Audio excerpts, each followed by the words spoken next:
فاسألوا أهل الذكر إن كنتم لا تعلمون إن الحمد لله نحمده ونستعينه ونستغفره ونعوذ بالله من شرور أنفسنا ومن سيئات أعمالنا من يهده الله فلا مضل له ومن يضلل فلا هادي له أشهد أن لا إله إلا الله وحده لا شريك له وأشهد أن محمدًا عبده ورسوله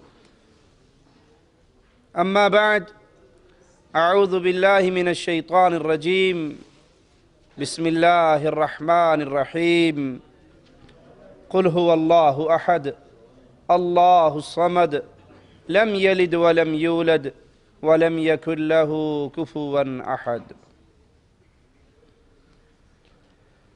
سائل کہتا ہے اگر عورت پہلے فوت ہو جائے تو کیا شوہر اس کا چہرہ دیکھ سکتا ہے اور اپنی بیوی کو غسل دے سکتا ہے؟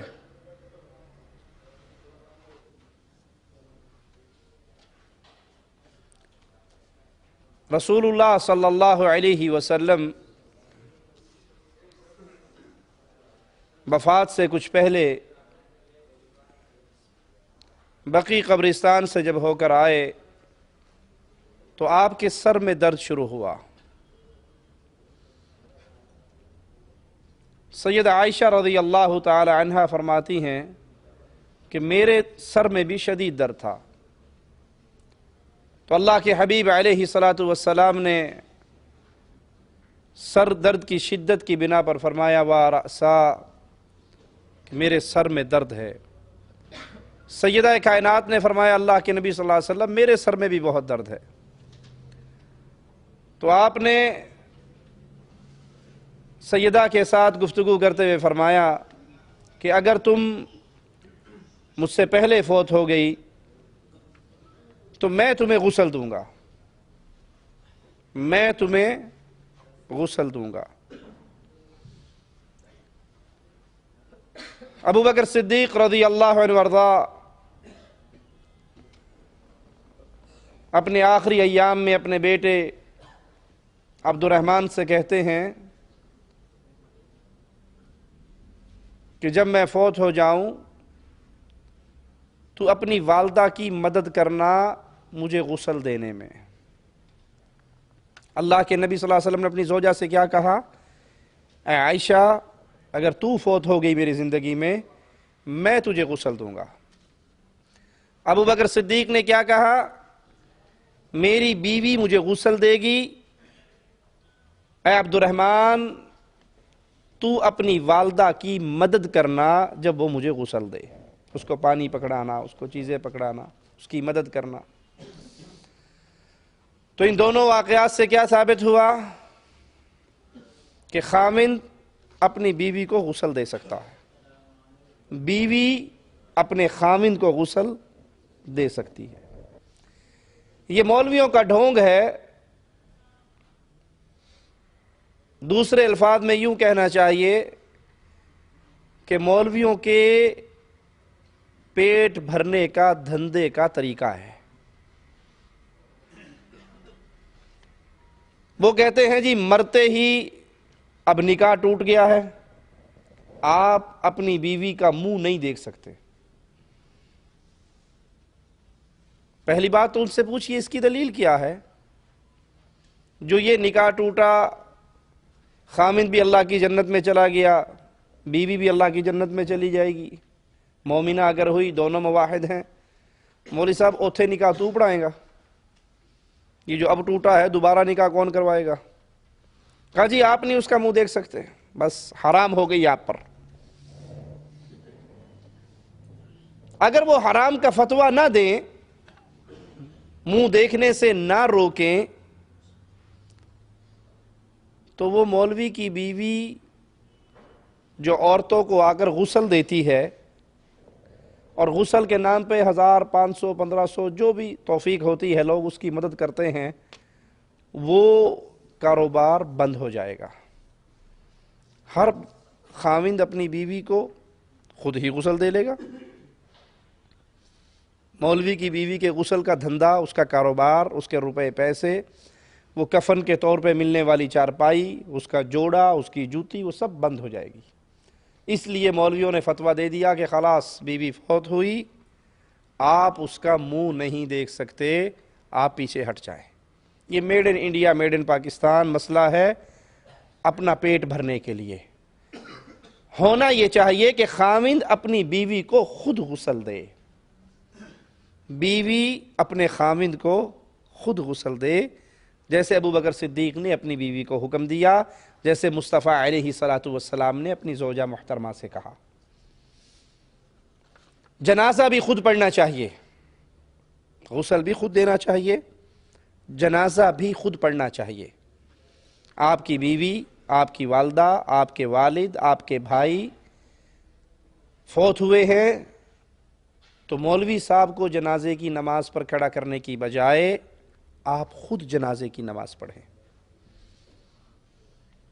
مولوی تو جنازہ پڑھانے کے لیے جب جائے گا تو اس کے ذہن میں تو یہی ہوگا نا، 1000 1500 2000 2500 کی دہاڑی لگ گئی، وہ تو اسی چکر میں جو کچھ مانگنا ہے مانگ لے گا۔ آپ کے دل میں جو آپ کے ابو کی محبت ہے وہ مولوی کے دل میں تو نہیں۔ آپ کی والدہ، آپ کی زوجہ، آپ کی بہن، آپ کی بیٹی، آپ کا بیٹا، آپ کے عزیز، ان کا جو درد آپ کے دل میں ہے وہ مولوی کے دل میں، ٹھیک ہے؟ جتنے درد سے آپ اللہ کے سامنے جنازے میں رو سکتے ہیں، گڑ گڑا سکتے ہیں، اس کے لیے مانگ سکتے ہیں، وہ کوئی اور دل اتنا نہیں تڑپے گا۔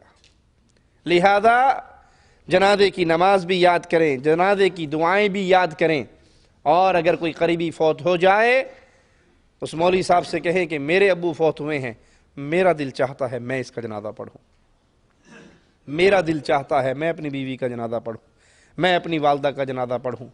پھر اس میں لمبی دعائیں کریں، اللہ کے سامنے روئیں۔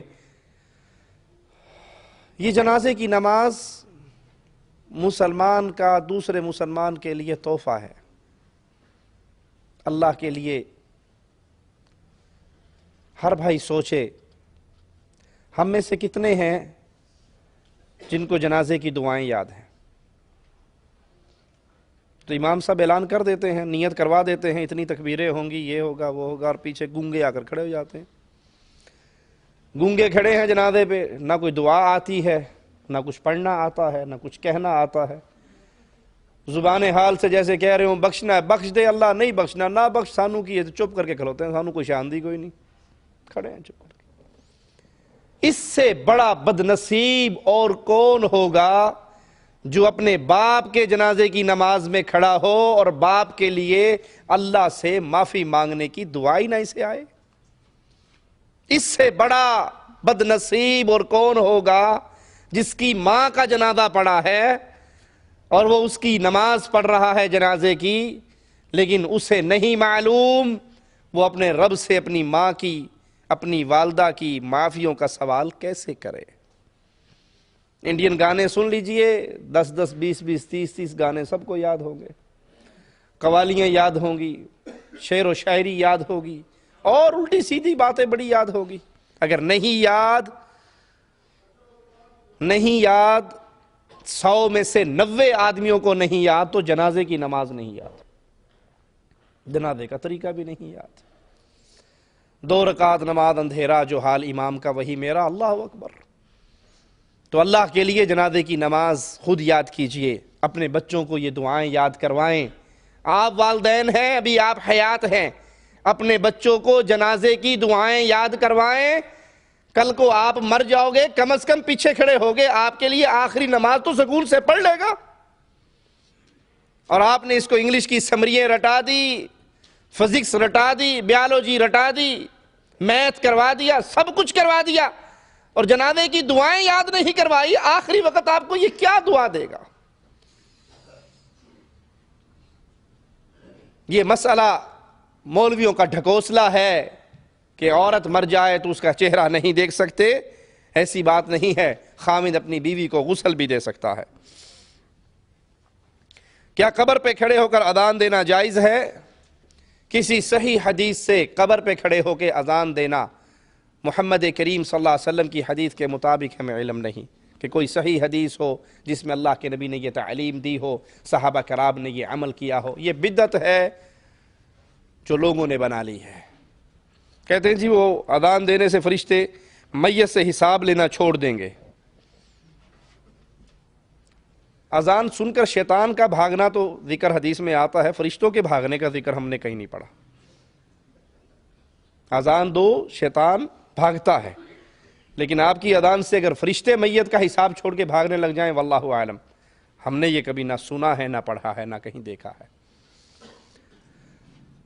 یہ بھی ڈھکوسلے اور مولویوں کے کھانے کے دھندے ہیں۔ قبر پہ اذان دو، قبر پہ کھڑے ہو کے مردے سے کلمے پڑھواؤ۔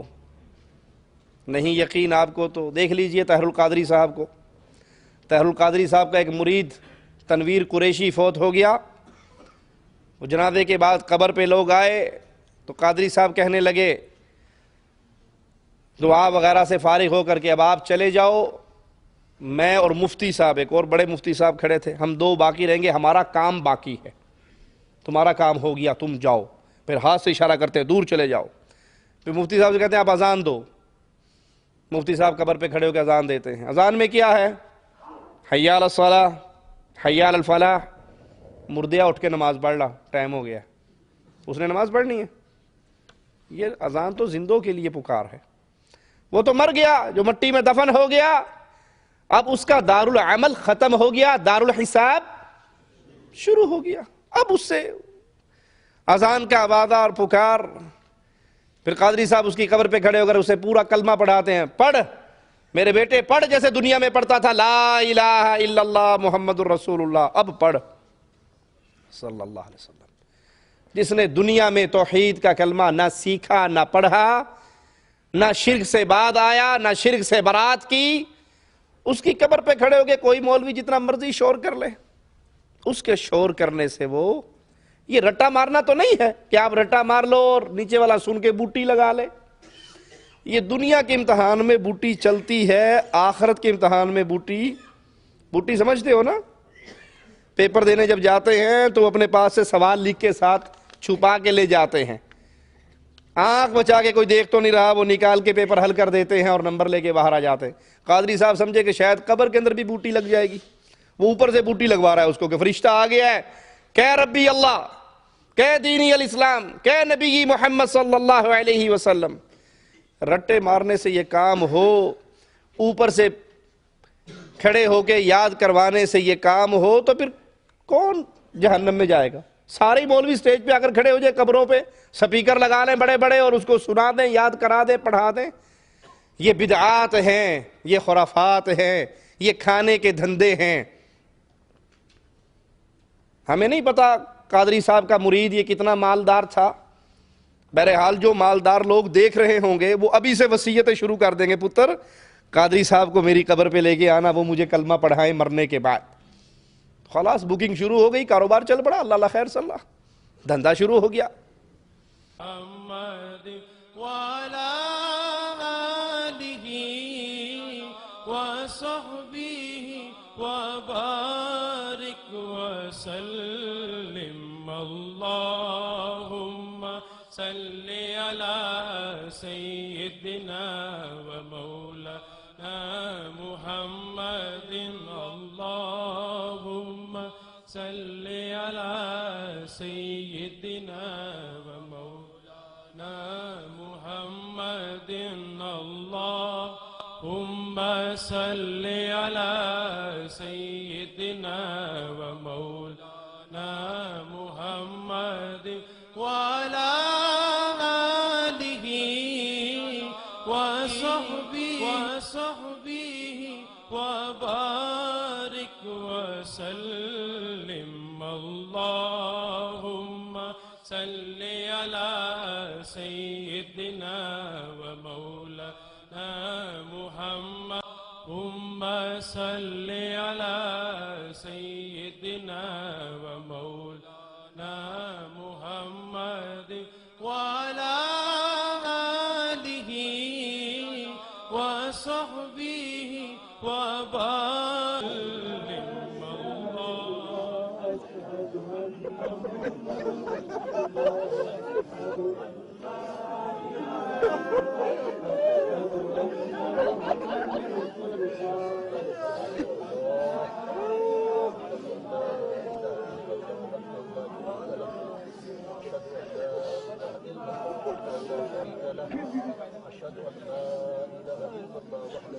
شريك له أشهد أن محمدا عبده ورسوله خاتم الأنبياء والمرسلين أشهد أن لا إله إلا الله وحده لا شريك له وأشهد أن سيدنا محمدا رسول الله أشهد أن سيدنا محمدا رسول الله الصلاة والسلام عليك يا سيدي يا رسول الله لا إله إلا الله أشهد أن محمدا رسول الله أشهد أن آمين محمد المصطفى آمين معرفته وزيارته ومعرفته يا الله آمين آمين صلى الله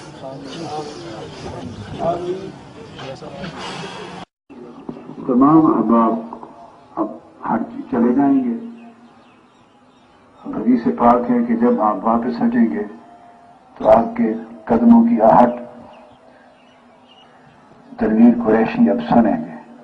جب آپ جائیں گے پیچھے تو تنویر شہید آپ کے قدموں کی آہٹ سنیں گے اور اسی لمحے آپ کے ہٹتے ہی ملائکہ پہنچ جائیں گے.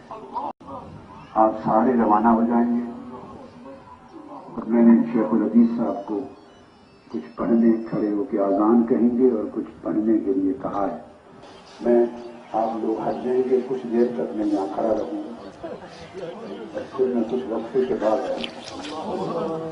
تاکہ جو اگلا مرحلہ ہے وہ شروع ہو.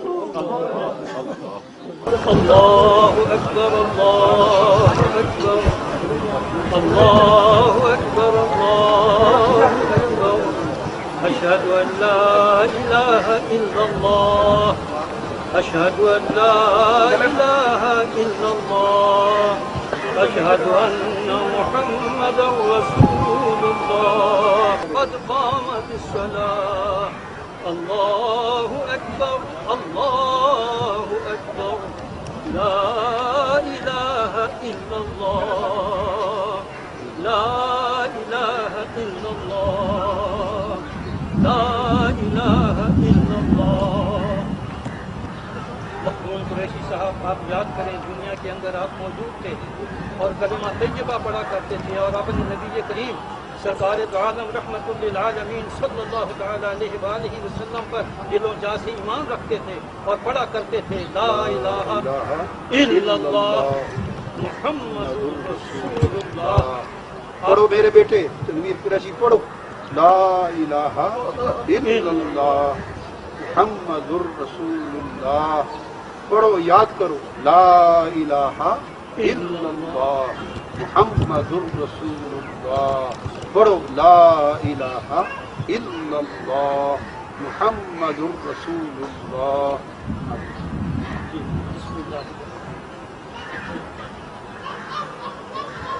اللہ تبارک و تعالی آپ کا وحدہ لا شریک ہے. آپ کا رب اللہ تبارک و تعالی ہے. آپ اللہ ربی ربک اللہ ربی و ربک وحدہ لا وحدہ شریک لا شریک لہ. اللہ ربی قل قل اللہ ربی وحدہ لا شریک لہ. قل اللہ ربی وحدہ لا شریک لہ.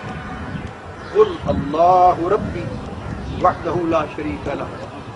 وقل ھذا سیدنا محمد رسول صلی اللہ. اللہ علیہ وسلم. واحفظ وقل ھذا سیدنا محمد رسول اللہ. قل دینی الاسلام قل دینی الاسلام قل دینی الاسلام. وقل ھذا سیدی محمد رسول اللہ. جاءنا بالبینات قل ھذا سیدنا رسول اللہ جاءنا بالبینات والہدی.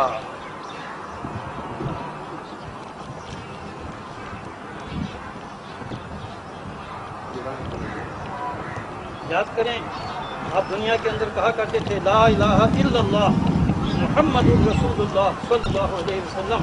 سرکار کا نور تشریف لا چکا ہے, حضور جلوہ بار ہیں. آپ پڑھیں لا الہ الا اللہ ربی اللہ دینی الاسلام وہذا نبی و رسولی محمد رسول اللہ صلی اللہ علیہ وسلم جاءنا بالبینات والہدی. قل هكذا لا الہ الا اللہ محمد رسول اللہ لا الہ الا اللہ محمد رسول اللہ دینی الاسلام ربی اللہ وہذا محمد رسول اللہ صلی اللہ تعالی علیہ وآلہ وسلم جاءنا بالبینات والہدی آمنت به قد آمنت به فی الدنیا وانا عارفه الآن هو نبی و رسولی محمد رسول اللہ صلی اللہ تعالی علیہ وآلہ وسلم. اللہم صلی علی. کیا اللہ کے نبی صلی اللہ علیہ وسلم نے اپنے کسی صحابی کو، اپنی کسی بیٹی کو، اپنے چچا کو، اپنی زوجہ کو دفن کرنے کے بعد قبر پہ اذان دلوائی تو صحیح حدیث پیش کر دیجئے. کیا اللہ کے حبیب علیہ السلام کسی مسلمان کو دفن کرنے کے بعد اس کی قبر پہ کھڑے ہو کے اس سے کہلوایا قل ربی اللہ؟ کہلوایا تو دلیل دے دیجئے. اور اگر نہیں تو اٹکل پچو دین اسلام کے اندر نہیں چلتا کہ اپنی مرضی سے آپ بنائیں اور اس کے اوپر ایک خوشنما لباس چڑھائیں اور کہیں جی حرج کیا ہے. حرج یہ ہے اگر یہ دین اسلام کا عمل ہوتا محمد کریم صلی اللہ علیہ وسلم اس کی تعلیم دے کر جاتے. اور میں اس پہ ایک جملہ اور بھی کہتا ہوں کہ قادری صاحب اگر آپ کو اپنے تنویر قریشی سے اتنا ہی پیار تھا کہ آپ سے برداشت نہیں ہو سکا، قبر پہ کھڑے ہو کے آپ نے اس کو کلمہ بھی پڑھایا، آپ نے اس کو من ربک من نبیک ما دینک تینوں سوالوں کے جواب بھی کروائے، اتنی محبت تھی تو آدھے گھنٹے کے لیے قبر میں ہی لیٹ جاتے، فرشتے آتے، سارا حساب کتاب کروا کے پرچہ دلوا کے پاس کروا کے باہر آ جاتے. اتو کھلو کے روڑا پائی رکھے جے. یہ کون سا طریقہ ہے؟ یہ کون سا اسلام ہے؟ یہ کس کی تعلیم ہے؟ کیا یہ صحابہ کرام کا عمل ہے؟ اگر ہے تو دیجئے، ہم ماننے کے لیے تیار. اور اگر یہ صحابہ کرام کا عمل نہیں ہے، یہ اللہ کے حبیب علیہ السلام کی سنت نہیں ہے، یہ دین محمد علیہ السلام نہیں ہے، تو کسی پیر فقیر باب حضرت کے کرنے سے وہ عمل اسلام نہیں بن سکتا. اسلام وہی ہے جو محمد رسول اللہ نے کیا، آپ نے حکم دیا، آپ کے صحابہ نے عمل کیا صلی اللہ علیہ وسلم. ہمارے گاؤں میں مسجد کے امام صاحب نماز کی تمام سنتوں کا اعتراف کرتے ہیں مگر خود ان پر عمل نہیں کرتے. کیا ان کے پیچھے کتاب و سنت پر عمل کرنے والوں کی نماز ہو جائے گی؟ دیکھیے، اگر کوئی شخص نبی کریم صلی اللہ علیہ وسلم کی سنتوں کو جانتا ہے اور ان سنتوں پہ عمل نہیں کرتا سستی کی وجہ سے، بھول جانے کی وجہ سے، تو اس کے اجر و ثواب میں کمی ہے، خسارہ ہے. سنتیں ترک کرنے پر اس کے اجر و ثواب میں کمی ہوگی، خسارہ ہوگا اس کا. لیکن اگر وہ سنتوں پہ اس لیے عمل نہیں کرتا کہ نبی کی سنتیں تو مجھے پتہ ہیں، لیکن چونکہ میں جس جماعت میں ہوں، جس فرقے میں ہوں، جس گروہ میں ہوں، جس پارٹی میں ہوں، جس امام کے ساتھ ہوں، جس شیخ کا مرید ہوں، جس حضرت کا لڑ میں نے پکڑا ہے، وہ اجازت نہیں دیتا نبی کی سنتوں پہ عمل کرنے کی، تو اس کا معنی یہ ہوا کہ اس کو رسول اللہ سے وہ محبت نہیں ہے جو اپنے پیر اور امام سے ہے. تو یہ تو مقام رسالت پر کسی اور کو بٹھا رہا ہے نا. نبی کی سنت کو، نبی کی حدیث کو کسی شیخ، کسی امام، کسی بزرگ، کسی حضرت کے قول کی وجہ سے چھوڑ رہا ہے. یہ ظالم ہے، یہ گمراہ انسان ہے جو مقام مصطفیٰ پر غیر مصطفیٰ کو بٹھا رہا ہے. کائنات میں صرف ایک ہی ہستی ہے جس کی ہر بات مانی جائے گی، اس کی کوئی بات چھوڑی نہیں جائے گی، اور اس ہستی کا نام نامی، اسم گرامی محمد الرسول اللہ صلی اللہ علیہ وسلم. باقی ہر بندہ قابل قبول بھی ہو سکتا ہے، قابل رد بھی ہو سکتا ہے. امام ابو حنیفہ رحمہ اللہ مسائل بیان کرتے ہیں، ان کے اپنے شاگرد امام محمد اور امام ابو یوسف کثیر مسائل میں اپنے امام سے اختلاف کرتے ہیں. تو امام صاحب سے اختلاف کر کے ابو یوسف اور امام محمد تو گستاخ نہیں بنے، غیر مقلد نہیں بنے. آج اگر ہم اختلاف کر لیں کہ امام صاحب کی یہ بات اللہ کے نبی کی اس بات سے ٹکرا رہی ہے، ہم نہیں مانتے، تو فوراً فتویٰ کیا لگے گا؟ غیر مقلد، وابی، اماموں کے منکر، اماموں کے دشمن. بھائی اگر امام کی بات کو چھوڑنا، اس کے مقابلے پہ کوئی اور رائے اختیار کر لینا، یہ گستاخ ہے، یہ اماموں کا انکار ہے، اماموں کا منکر بننا ہے. تو امام ابو یوسف، امام محمد، ابو حنیفہ رحمہ اللہ کے کثیر مسائل کے اندر اختلاف کرتے ہیں ان سے، تو یہ فتویٰ ان پہ کیوں نہیں لگاتے؟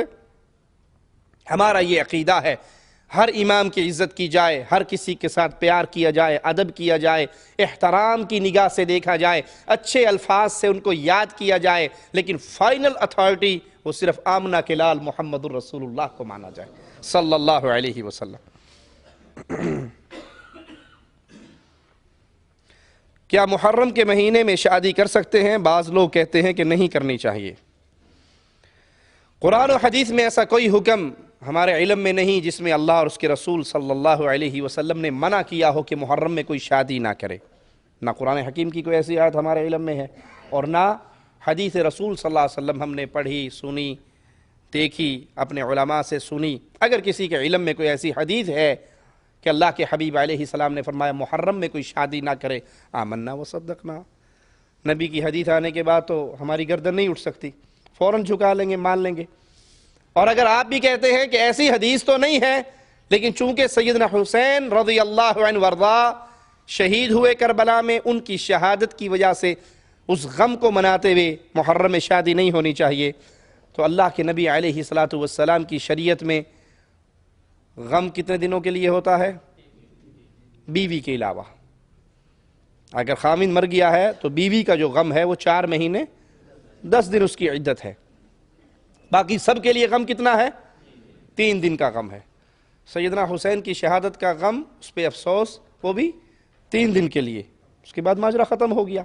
اگر آپ اس سلسلے کو چلائیں گے کہ سیدنا حسین کی شہادت کی وجہ سے محرم میں نکاح نہیں ہو سکتا، تو پھر تو کوئی مہینے کا کوئی دن باقی رہے گا ہی نہیں۔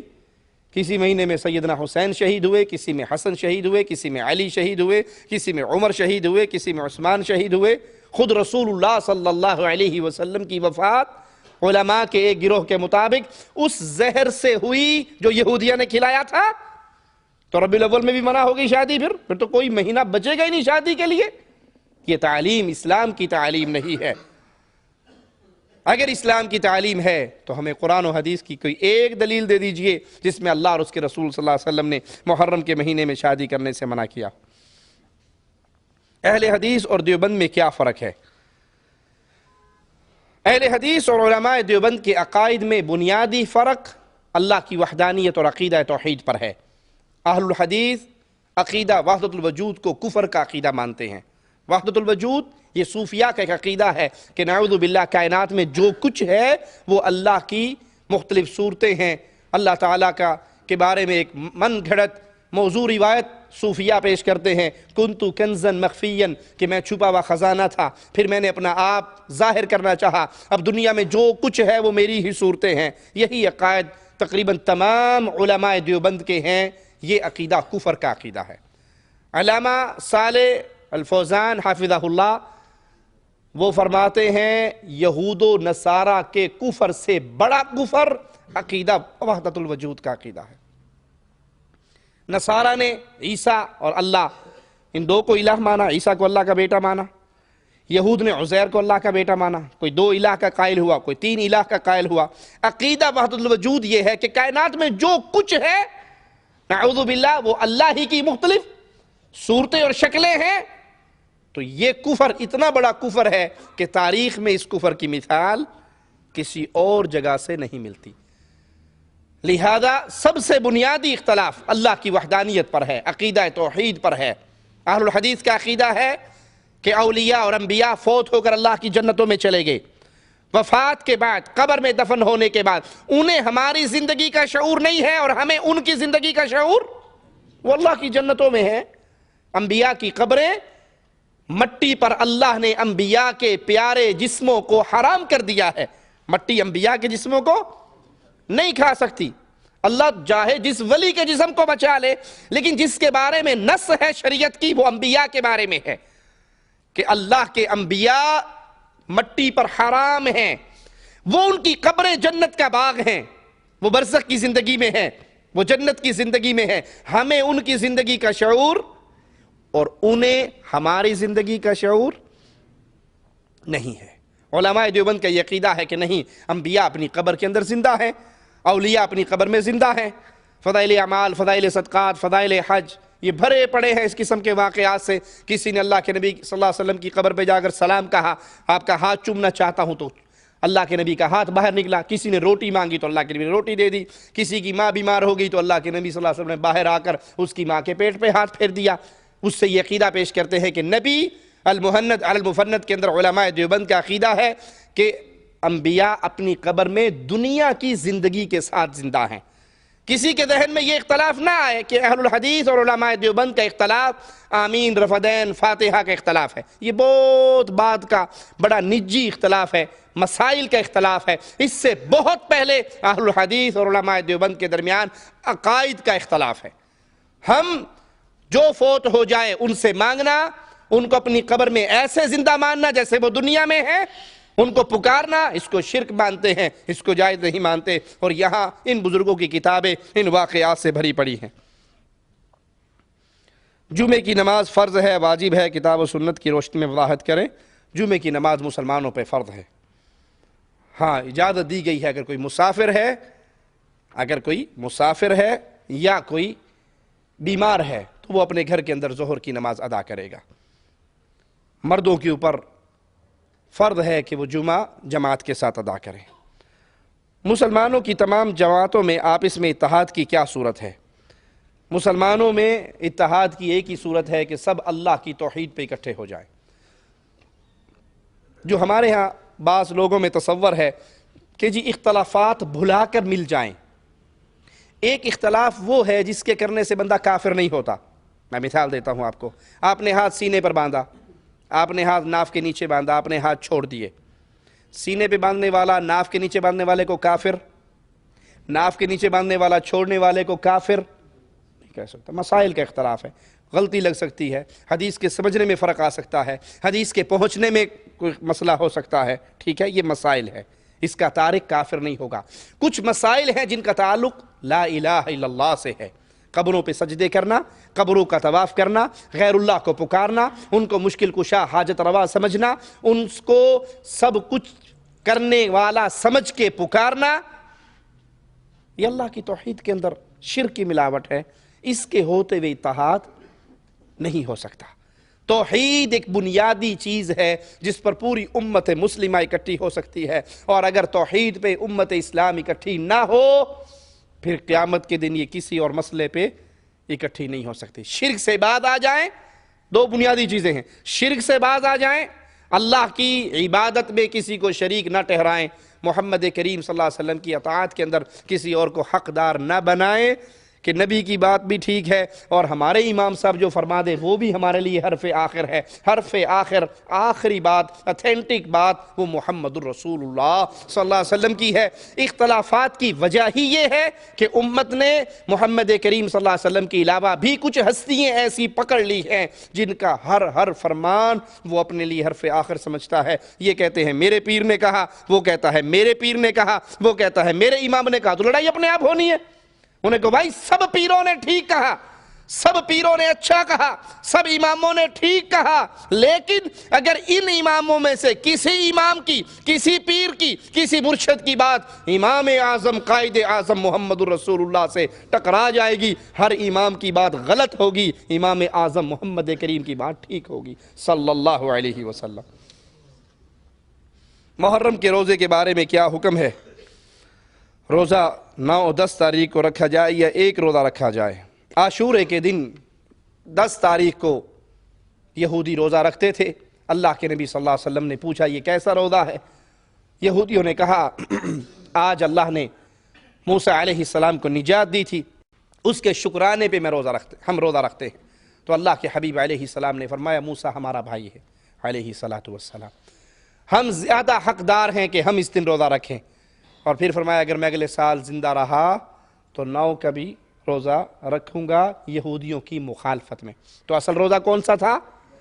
10 کا، مخالفت یہودیوں کی کرتے ہوئے 9 کا بھی ساتھ ملایا، تو 9 اور 10 یا 9 10 اور 9 10 11 یہ روزے رکھنے چاہیے۔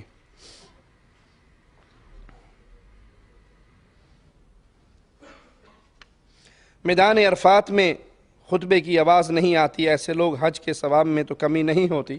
نہیں، انشاءاللہ کوئی حرج نہیں ہے، اگر آواز نہیں آتی تو اپنے خیموں کے اندر جو علماء ان کے ساتھ ہونے چاہیے کہ وہ ان کی